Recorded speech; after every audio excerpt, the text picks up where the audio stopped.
105 মিনিটে একটি শটও নয়, ফাউলের ফাঁদে ডুবে গেল আর্জেন্টিনা, কাঁদলেন মেসি। ইতিহাস লিখল ১৯ বছরের ইয়ামাল। বিশ্বকাপ ফাইনালে যা ঘটল তা কেউ কল্পনা করেনি। ফাউল দিয়ে বিশ্বকাপ জেতা যায় না। আর্জেন্টিনার লজ্জার রাত, মেসির চোখে জল, স্পেনের ঐতিহাসিক বিশ্বজয় আর ইয়ামালের অবিশ্বাস্য উত্থানের পুরো গল্প। বিশ্বকাপ ফাইনালে আর্জেন্টিনার দুঃস্বপ্ন, শটহীন পারফরমেন্স, মেসির কান্না, স্পেনের বিশ্বজয়, ইয়ামালের ইতিহাস। শেষ বাঁশির পর যা ঘটল তা ফুটবল বিশ্বকে স্তব্ধ করে দিয়েছে। মেসির কান্না, আর্জেন্টিনার লজ্জার রেকর্ড, স্পেনের বিশ্বজয়, ১৯ বছরের ইয়ামালের ইতিহাস। বিশ্বকাপ ফাইনালের প্রতিটি মুহূর্ত আপনাকে অবাক করবে। ভিডিওটি ভালো লাগলে চ্যানেলটি সাবস্ক্রাইব করে পুরো ভিডিওটি দেখুন। 105 মিনিট, একটি শটও নয়।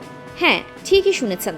যে আর্জেন্টিনা পুরো টুর্নামেন্ট জুড়ে প্রতিপক্ষের রক্ষণভাগ কাঁপিয়ে দিয়েছিল, সেই আর্জেন্টিনাই বিশ্বকাপ ফাইনালে 105 মিনিট খেলেও গোলবার লক্ষ্য করে একটি শট পর্যন্ত নিতে পারেনি।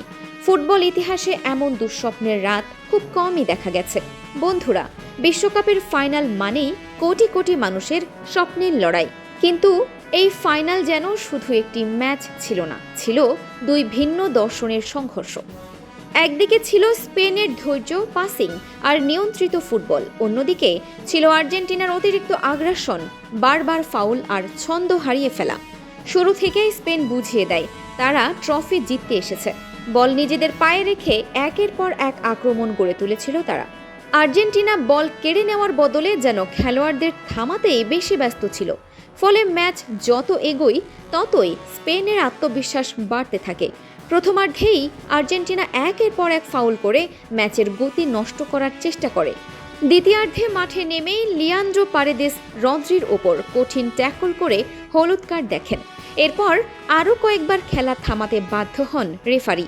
কিন্তু স্পেন ভেঙে পড়েনি, বরং প্রতিটি ফাউলের জবাব দিয়েছে নিখুঁত পাস আর দুর্দান্ত ফুটবল দিয়ে।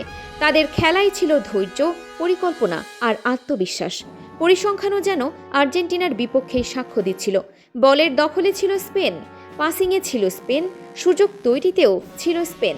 আর আর্জেন্টিনা পুরো ম্যাচে গোলবার লক্ষ্য করে একটি শটও নিতে পারেনি। বিশ্বকাপ ফাইনালে এমন দৃশ্য সত্যিই অবিশ্বাস্য। এরপর আসে সেই মুহূর্ত যার জন্য অপেক্ষা করছিল পুরো স্টেডিয়াম। অতিরিক্ত সময়ের দুর্দান্ত এক আক্রমণ থেকে বল পৌঁছে যায় ফেরান তোরেসের পায়ে। এক নিখুঁত ফিনিশ, আর মুহূর্তেই বিস্ফোরিত হয় পুরো স্টেডিয়াম।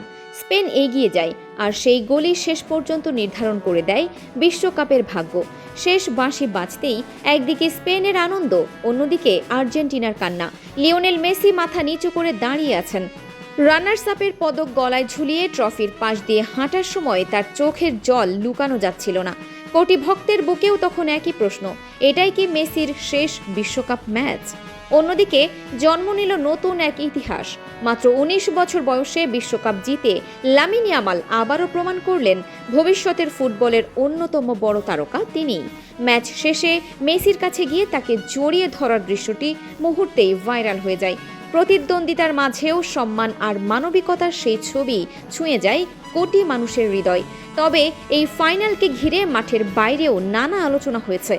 স্পেনের আন্তর্জাতিক অবস্থান নিয়ে বিভিন্ন রাজনৈতিক বিতর্কের কথাও অনেকে উল্লেখ করেছেন। তবে এসব বিষয় নিয়ে ভিন্ন মত রয়েছে এবং এগুলোকে ম্যাচের ফলাফলের কারণ হিসেবে নিশ্চিতভাবে বলা যায় না।